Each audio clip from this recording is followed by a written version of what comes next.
મહાદેવ મહાદેવ ઘણા બધાના મેસેજ આવ્યા છે મહાકુંભ વિશે માહિતી આપો.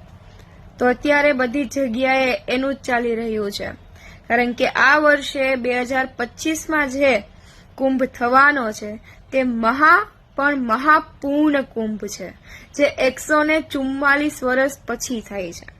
12 વર્ષે જે કુંભ થાય છે મહાકુંભ, એવા 12 વખત ભેગા થાય ને ત્યારે 144 વર્ષે આ વર્ષે 2025માં મહાપૂર્ણ કુંભ થવા જઈ રહ્યો છે. હવે આ કુંભ પાછળ શું ઘટના છે, શું કામ કરવામાં આવે છે, તેના વિશે જાણીએ. પેલા એની કથા.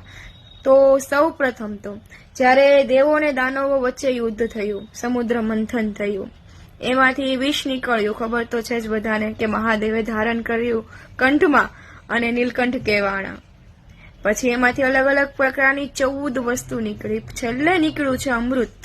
અને આ જે અમૃત છે ને, એ અમૃત માટે દેવો અને દાનવો વચ્ચે ફરીવાર ઘમાસાણ ખેંચીને યુદ્ધ થાય છે કે આ જે અમૃતનો કળશ, અમૃત ભરેલો જે કુંભ છે, તે કુંભ અમારા ભાગમાં આવી જાય.